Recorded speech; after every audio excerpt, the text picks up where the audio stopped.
Welcome friends, હું ફિરોઝ વિકિયાણી, મુસ્લિમ high school શાળા પરિવાર અને લાયન્સ એકેડમી વતી તમારું અમારી આ યુટ્યુબ ચેનલમાં હાર્દિક સ્વાગત કરું છું. દોસ્તો, આજે આપણે પ્રકરણ 5 યુક્લિડની ભૂમિતિનો પરિચય મેળવવા જઈ રહ્યા છીએ. આમ જુઓ તો આ પ્રકરણ આપણા માટે નવું નથી. આપણે અગાઉના ધોરણમાં આનો અભ્યાસ કરી ચૂક્યા છીએ. ક્યાંક જાણે અજાણી આના વિશે ઘણી બધી માહિતી આપણી પાસે આવી ચૂકી છે, પણ અત્યારે આપણે એના મૂળ તરફ જવું છે કે યુક્લિડની ભૂમિતિને કઈ રીતે એક્સેપ્ટ કરવામાં આવી, શા માટે યુક્લિડિયન ભૂમિતિ જ કહેવામાં આવી, એને યુક્લિડનું જ નામ શા માટે આપવામાં આવ્યું. આમ જુઓ તો પ્રાચીન સંસ્કૃતિની અંદર ભૂમિતિનો ઉપયોગ તો દરેક જગ્યાએ થયો છે. બેબીલોન વાસીઓએ કર્યો છે, આપણે પણ કર્યો છે, ઇજિપ્ત વાસીઓએ પણ કર્યો છે. ઇજિપ્તના જે મોટા મોટા પિરામિડો તમે જુઓ છો એ પણ ભૂમિતિના આધારે જ રચાણા છે. એ જ રીતે ઇજિપ્તના સમયમાં જે કોઈ પણ મહાન વ્યક્તિઓ થઈ ગયા એમણે પોતાનું અનાજના ભંડાર બનાવવા માટે પણ ભૂમિતિનો ઉપયોગ કર્યો છે. ક્યાંક ક્યાંક મકાન બનાવવા માટે પણ ભૂમિતિનો ઉપયોગ કર્યો છે. કારણ કે પહેલાના જમાનામાં નદી કિનારે ખેતરો હતા, પણ જ્યારે નદીમાં વધારે પાણી આવી જાય ત્યારે ખેતરો છે એનું સીમાંકન વિખાઈ જતું. તો અત્યારની જે બધા પોતાની પાસે નકશા તો હતા ને એ સમયે, તો એ લોકો કેમ કરતા? એ લોકો પોતાની યાદી બનાવતા કે ભાઈ મારું જે ખેતર છે નદી કિનારે એ આટલું પોળું છે. એનું મીટર કે સેન્ટીમીટર કે કિલોમીટરમાં સાઈઝ નહોતી, પણ એ લોકો પોતાનો અંદાજ, પોતાનું માપ પોતાના માપ પાસે રાખતા અને એના આધારે જ્યારે પાણી ઉતરી જાય એ સમયે ફરી પાછું પોતાનું મૂલ્યાંકન કરી અને આટલો ભાગ મારો છે એમ કરીને પોતાનું ખેતર વસાવતા. આવા ઘણા બધા જાણે અજાણે એ લોકોએ ભૂમિતિનો ઉપયોગ સારી રીતે કર્યો છે. એના આબેહૂબ નમૂનાઓ આપણે સમાજની અંદર જોઈએ પણ છે, પણ આપને એ ખ્યાલ નથી કે આની અંદર એમણે ભૂમિતિનો ઉપયોગ કરેલો છે. આજે આપણે ભૂમિતિને પાયાથી ગણવા જઈ રહ્યા છીએ, એટલે આ પ્રકરણ બહુ વ્યવસ્થિત રીતે સમજો. જો તમારા મગજની અંદર આ પ્રકરણની છાપ ઉપડશે તો તમે ભૂમિતિને સમજી શકશો. ઘણા બધા વિદ્યાર્થીઓનું એવું કહેવાનું હોય છે કે સર અમને ભૂમિતિમાં બહુ મજા નથી આવતી. પણ ભૂમિતિમાં મજા ક્યારે આવે? તમે આંખ બંધ કરો અને સર જે બોલતા હોય એની રચના તમારી સામે રચાય તો તમને ખ્યાલ આવે. જેમ કે તમારી આંખ બંધ છે ને સર એમ કે એક બિંદુ એ, તો ફટાક દઈને આપણા મગજમાં એક બિંદુ એ બને. બીજું બિંદુ બી, તો ફટાક દઈને બીજું બિંદુ બી. અહીં જ બને એવું જરૂર નથી, કોઈ અહીં બનાવે કોઈ અહીં બનાવે. સર એમ કે એ અને બી માંથી પસાર થતી રેખા સીધી એક રેખા બની જવી જોઈએ જે બંને બિંદુમાંથી પસાર થતી. જો આવું તમારા મગજની અંદર કોન્સેપ્ટ તમે ક્લિયર રાખશો તો તમને ભૂમિતિની અંદર મજા આવશે, તો તમે ભૂમિતિને વ્યવસ્થિત રીતે સમજી શકશો. આપણે થોડો ભૂમિતિનો અભ્યાસ શરૂ કરીએ. પ્રાચીન ભારતમાં શુલ્બ સૂત્ર એ મહત્વપૂર્ણ ગ્રંથ હતો ભૂમિતિ માટે. એટલે તમને એક માર્કમાં પૂછી શકાય કે પ્રાચીન ભારતમાં શેના આધારે ભૂમિતિની ગણતરી થતી, તો આપણે નામ યાદ રાખવું પડશે, શુલ્બ સૂત્ર. બીજો મુદ્દો, શ્રીયંત્ર એ અંદરો અંદર ગૂંથાયેલા 9 સમદ્વિબાજુ ત્રિકોણોનું સંયોજન છે. શુલ્બ સૂત્રમાંથી 9 સમદ્વિબાજુ ત્રિકોણ એટલે કે સરખી બે બાજુ ધરાવનારા કુલ 9 ત્રિકોણોની વાત કરી છે. 1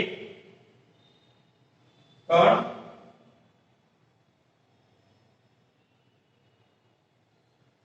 5 કુલ 9 થયા. કયા 9? 1 2 3 4 5 6 7 8 અને 9. અને આ કેવા ત્રિકોણ છે? આ 9 જે છે એ સમદ્વિબાજુ ત્રિકોણોનું સંયોજન છે. શ્રીયંત્રમાં 9 ત્રિકોણની એવી રીતે ગૂંથવામાં આવેલા છે કે જે 43 ત્રિકોણો બને. હવે તમને હું હોમવર્ક આપું છું, આમાંથી જુદા જુદા 43 ત્રિકોણો કયા બને છે એ તમે મને નામ સાથે જણાવજો. 43 ત્રિકોણ બનવા જોઈએ. એક એક્ઝામ્પલ તમને આપું. એક ત્રિકોણ બનશે, નામ આપ્યા A B C D E F G H I J. એક ત્રિકોણ ABC, ADE, AFG, FIB એક જેવા સમદ્વિબાજુ ત્રિકોણ કેટલા બનશે? 43 બનશે. એ તમે મને ગણતરી કરીને જણાવજો. હવે ત્યારબાદ બેબીલોનવાસીઓ અને ઇજિપ્તવાસીઓ ભૂમિતિનો ઉપયોગ મોટા ભાગે વ્યવહારિક કાર્યો માટે કર્યો. જે મેં તમને હમણાં સમજાવ્યું કે બેબીલોનવાસી અને ઇજિપ્તવાસીઓએ ભૂમિતિનો ઉપયોગ પોતાના કામ માટે વ્યવહારિક કાર્યોમાં કરતા, પણ એણે એની ક્યાંય નોંધ નહોતી રાખી. એણે પોતાની પાસે કોઈ જથ્થો નહોતો રાખ્યો. એના કારણે એનો આગળ જતો ઉપયોગ કરી શક્યા. એ એની આગળની પેઢીને એમના કથિત રીતે કહેતા કે આવી રીતે મેં ખેતરમાં આપ્યું છે, તમે માપજો. આવી રીતે મેં આ ઘડો બનાવ્યો છે, તમે બનાવજો. એ બધામાં ભૂમિતિનો ઉપયોગ હતો.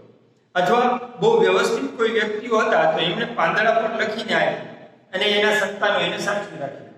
આમ ધીમે ધીમે એ વાત ત્યાં પૂર્ણ થતી ગઈ. પણ એના પછી સૌથી પહેલા જ્ઞાત સાબિતી આપનાર ગ્રીક ગણિતશાસ્ત્રી થેલ્સ હતા. કોણ હતા? થેલ્સ. એટલે જ 10મા ધોરણની અંદર તમને થેલ્સનું પ્રમેય પૂછાય છે.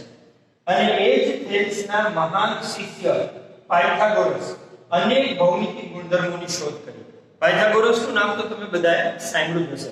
પાયથાગોરસનો પ્રમેય અતિશય મહત્વનો છે, જે દરેક જગ્યાએ ઉપયોગી છે. આગળ જતા ત્રિકોણમિતિની અંદર પણ એનો ઉપયોગ થશે. એટલે પાયથાગોરસનું નામ અને એના પ્રમેયનો ઉપયોગ તમને ખાસ યાદ રાખવું જોઈએ. ત્યારબાદ તે સમયના ગણિત શિક્ષક એલેક્ઝાન્ડ્રિયા નામનું એક શહેર છે. એની અંદર ગણિત શિક્ષક યુક્લિડ એને આ બધું જ્ઞાન એકત્રિત કરી એલિમેન્ટ્સ નામનું એક પુસ્તક બહાર પાડ્યું. એક માર્કમાં પૂછી શકાય છે. ગણિત શિક્ષકનું નામ યુક્લિડ. ક્યાંના હતા? એલેક્ઝાન્ડ્રિયા. અને એમણે બધું જ જ્ઞાન ભેગું કરી અને એલિમેન્ટ્સ નામનું પુસ્તક બહાર પાડ્યું. એલિમેન્ટ્સને કુલ 13 ભાગમાં વિભાજિત કરવામાં આવે છે. એક માર્કમાં ગયા વર્ષે પૂછાણું છે પ્રશ્ન કે એલિમેન્ટ્સને કેટલા ભાગમાં પ્રકાશિત કરવામાં આવ્યું? તો 13 ભાગમાં પ્રકાશિત કરવામાં આવ્યું. તમે એમ પણ યાદ રાખી શકો છો, મારો લકી નંબર 13 છે, 13 છે, તો એના આધારે પણ તમને યાદ રાખી શકો છો. હવે યુક્લિડે તેમના પુસ્તક એલિમેન્ટ્સના પ્રથમ ભાગમાં કુલ ભાગ કેટલા છે? 13. એ પૈકીનો જે પહેલો ભાગ છે એ પ્રથમ ભાગમાં એને 23 જેટલી વ્યાખ્યાઓ આપી. હવે વાત આવે છે ભૂમિતિની શરૂઆત. હવે તમને ખ્યાલ આવી ગયો છે કે આ ભૂમિતિને યુક્લિડની ભૂમિતિ શું કામ કહેવામાં આવે છે. એનો ઉપયોગ બધાએ કર્યો છે, પણ એની શરૂઆત વ્યવસ્થિત ગ્રંથમાં બનાવીને કોણે કરી? યુક્લિડે. એટલા માટે આ ભૂમિતિને આપણે યુક્લિડિયન ભૂમિતિ કહીએ છીએ. અને એટલે જ યુક્લિડિયન ભૂમિતિનો પરિચય ચેપ્ટર અત્યારે આપણે સ્ટડી કરી રહ્યા છીએ. એમણે જે વ્યાખ્યાઓ આપી એ પહેલા પ્રકરણમાં 23 વ્યાખ્યા પૈકી 7 જેટલી વ્યાખ્યા અહીં આપણે લીધી છે. કઈ કઈ? બિંદુને કોઈ પણ ભાગ નથી. બિંદુ એટલે શું? બિંદુ એટલે માત્ર ટપકું, માત્ર એક ડોટ. એને કોઈ ભાગ નથી. તમે એમ કહો કે બિંદુના મારા હાથમાં સ્ટીક છે અને હું તોડીશ તો 2 ભાગ થશે, ફરી પાછી તોડીશ તો પાછા ભાગ થશે. પણ બિંદુ છે એ નાનામાં નાનો ભાગ છે, એનો હવે ભાગ થઈ શકતો નથી. બીજું, રેખા એ પહોળાઈ વગરની લંબાઈ છે. રેખા અનંત છે. દાખલા તરીકે મારા હાથમાં જે સ્ટીક છે આને તમે એક રેખા તરીકે કલ્પના કરો તો આ બાજુ અનંત સુધી જશે, ચાલી જશે. આ બાજુ પણ અનંત સુધી જશે. પણ આ રેખાની જાડાઈ નથી. અનંત સુધી જાય છે ખરી, એની લંબાઈ મળશે તમને, પણ જાડાઈ એટલે કે પહોળાઈ નથી. ત્રીજું, રેખાના અંતમાં બિંદુઓ હોય છે. કારણ કે રેખા છે બિંદુઓનો જ ગણ છે. અનંત બિંદુઓ ભેગા થઈને એક રેખા બને છે. તો રેખામાં બિંદુઓ હોય છે. જે પોતાના પર બિંદુઓની સાથે સમાન રીતે રહેલી હોય તેવી રેખા એક સીધી રેખા છે. આના પર માની લ્યો કે હું આ રીતે ડોટ ડોટ ડોટ બનાવી દઉં.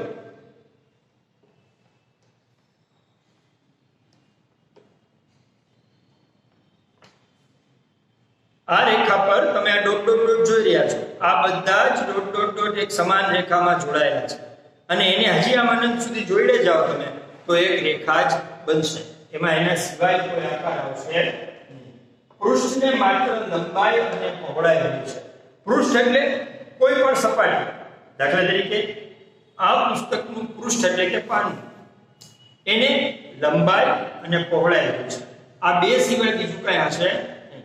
હું ટેક્સ્ટ બુકની વાત નથી કરતો, આને તો જાડાઈ પણ છે.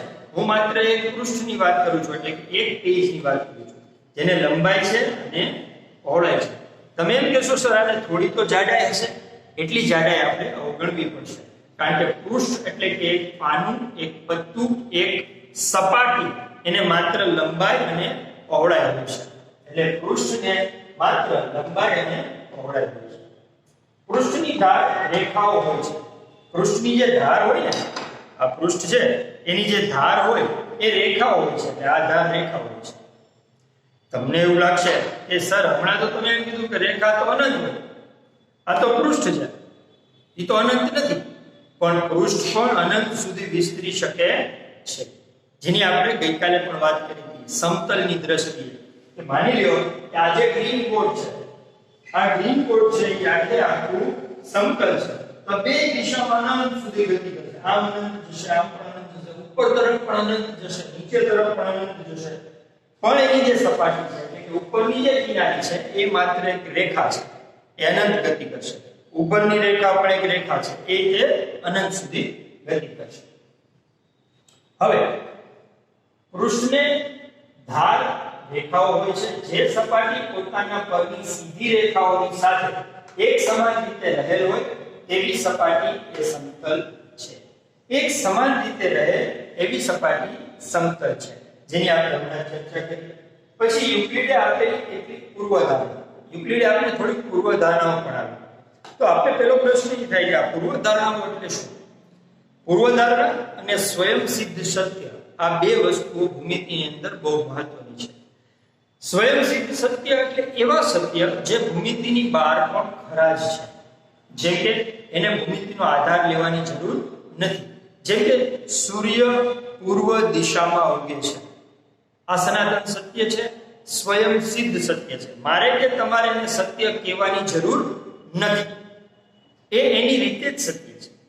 પૂર્વધારણાઓ એટલે કે જે ભૂમિતિના આધારે આપણે સત્ય કરીએ, જેમ કે રેખાની માત્ર લંબાઈ હોય છે, જેમ કે એક વસ્તુને સમાન હોય તેવી વસ્તુ એક બીજીને સમાન હોય છે.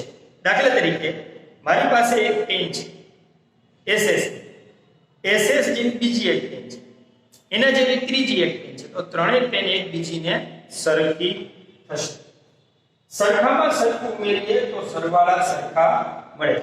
3 બરાબર 3 છે, બંનેમાં 2 ઉમેરીએ તો 3 ને 2 5 થશે અને બે સરખા જ થશે. સરખામાં સરખું ઉમેરીએ તો સરખું મળે. એના પછીની પૂર્વધારણા છે સરખામાંથી સરખું બાદ કરીએ તોય તે સરખું મળે. એટલે કે 7 બરાબર 7 હોય, બંનેમાંથી 5 5 બાદ કરીએ તો બંનેમાં આન્સર 2 જ આવશે. સરખામાંથી સરખું બાદ કરીએ તો સરખું મળે. એકબીજા પર બંધ બેસતી વસ્તુ એકબીજાને સરખી હોય છે. જેમ કે મેં આની પહેલા પણ તમને કીધું કે આ ધોરણ 9 ની ટેક્સ્ટ બુક છે, બીજી પણ એક હું ધોરણ 9 ની ટેક્સ્ટ બુક લઈ આવું અને બંને એકબીજાને સરખી જ હોય તો સરખા પર સરખું ઉમેરતા સરખું જ મળે છે ને. સરખા આકાર હોય તો બંને સરખું જ આપને મળે. ત્યારબાદ એકબીજા પર બંધ બેસતી વસ્તુ એકબીજાને સરખી હોય, આખું તેના ભાગ કરતા મોટું હોય. હંમેશા માટે આખું છે. દાખલા તરીકે આ એક ચોકસ્ટિક છે, એ આખી છે. આ ચોકસ્ટિકના હું 2 ભાગ કરી નાખું, સરખા નથી કરતા, નાના મોટા કરું છું. આખું છે એનો ભાગ હંમેશા આખા કરતા નાનો જ હોય, અથવા આખો જે ચોક હતો એના બંને ટુકડા કરતા મોટો જ હોય, કારણ કે એમાંથી તો એનો ભાગ કરવામાં આવ્યો છે, એમાંથી તો એનો ભાગ કરવામાં આવ્યો છે. એટલે એ હંમેશા આખું છે એના અડધા કરતા મોટું જ હોય. સરખી વસ્તુના બમણા એક સમાન હોય છે, એક જ વસ્તુના અડધા એકબીજાથી સમાન હોય છે. દાખલા તરીકે મેં હમણાં તમને કીધું એક ચોકસ્ટિક છે એને બરાબર વચ્ચેથી ભાગીશું, બીજી ઈ જ માપની ચોકસ્ટિક છે એને પણ વચ્ચેથી ભાગીશું, તો એ 4 ભાગ એક સરખા થશે. દાખલા તરીકે મારી પાસે આ 2 ચોક છે, જે સરખા માપના છે, બંનેને હું વચ્ચેથી ભાગું છું, તો મને આ ચારે ચાર ભાગ જે મળે છે એ ચારે ચાર ભાગ સરખા મળે છે, કારણ કે બંને ચોપસ્ટિક સરખી હતી. હવે આ સરખા ભાગના આધારે એવી જ રીતે એક જ વસ્તુના અડધા એકબીજાને સમાન હોય છે. હમણાં જ આપણે જોયું. હવે એની અમુક પૂર્વધારણાઓ છે, એની આપણે ચર્ચા કરીએ અને એને બરાબર રીતે સમજીએ. જેમ કે સૌથી પહેલી પૂર્વધારણા, એક બિંદુમાં થઈને બીજા બિંદુ સુધી પસાર થતી રેખા દોરી શકાય. એક બિંદુ A માં થઈને બીજા બિંદુ B માંથી પસાર થતી રેખા દોરી શકાય.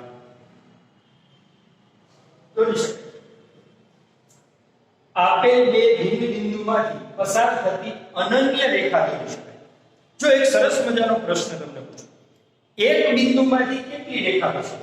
કોઈ એક બિંદુ P છે, એમાંથી કેટલી રેખા પસાર? ઘણી વખત એવો જવાબ આપણે આપીએ, એક બિંદુમાંથી તો એક જ રેખા પસાર થાય ને? નહીં, એક બિંદુમાંથી અસંખ્ય રેખા પસાર.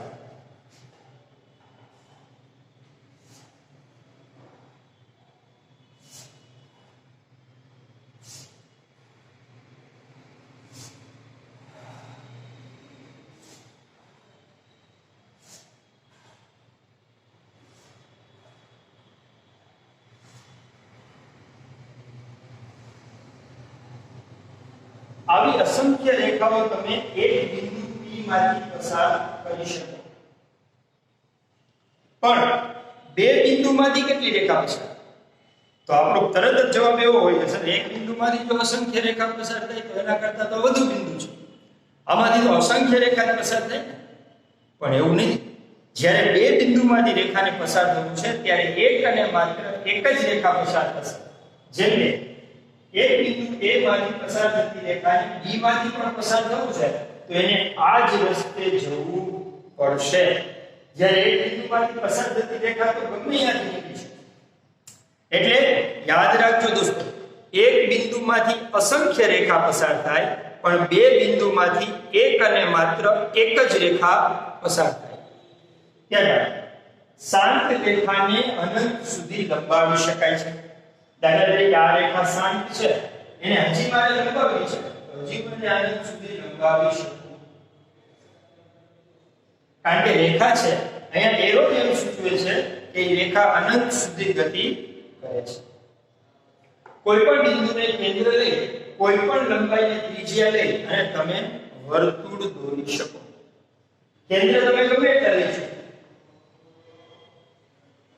નાનું પણ લઈ શકાય, કોઈ મોટું પણ લઈ શકે, કોઈને એનાથી પણ મોટું દોરવું હોય, આને કેન્દ્રને આમ વર્તુળની ત્રિજ્યા લઈને મોટું વર્તુળ પણ દોરવું હોય તો પણ દોરી શકાય. બધા જ કાટખૂણા એકબીજાને સરખા હોય છે. એ વસ્તુ તો આપણે 7મા ધોરણ 8મા ધોરણમાં માપી પણ ગયા છે. અલગ અલગ માપના કાટખૂણા આપણે દોરતા. ખૂણો કાટખૂણો જ હોય પણ બાજુઓની લંબાઈના આધારે નાના મોટા ત્રિકોણ બને. દાખલા તરીકે આજે તમે જુઓ છો આ કાટખૂણો છે, આજે તમે જુઓ છો આ એક કાટખૂણો છે,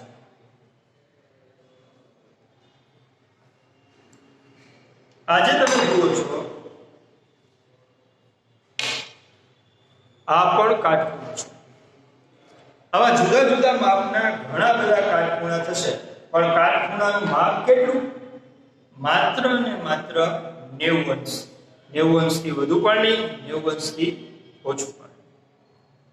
આ ભૂમિતિના અમુક ફંડામેન્ટ્સ આપણે જોયા.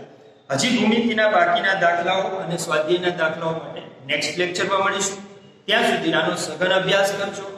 આ એક ચેપ્ટર એવું છે એને તમે વાંચશો ને તોય તમને એમાં ઘણો બધો રસ પડશે. નહીતર ગણિતમાં ગણતરી કરવી ફરજિયાત હોય, પણ આમાં માત્ર વાંચશો ને સમજશો ને તોય તમને આમાં ઘણો બધો ઇન્ટરેસ્ટ પડશે. ખાસ ધ્યાન આપજો અને એક વખત વાંચી લેજો. આજે મેં મુદ્દાઓ આપ્યા છે, આનો પણ તમે ખાસ ધ્યાન રાખજો જે તમને ઉપયોગી થશે. બરાબર? આ લેક્ચર અહીં પૂરું કરીએ છીએ. નેક્સ્ટ લેક્ચરમાં આ ચેપ્ટરને પૂરું કરીશું. ત્યાં સુધી થેન્ક યુ વેરી મચ. જય હિન્દ, જય ભારત.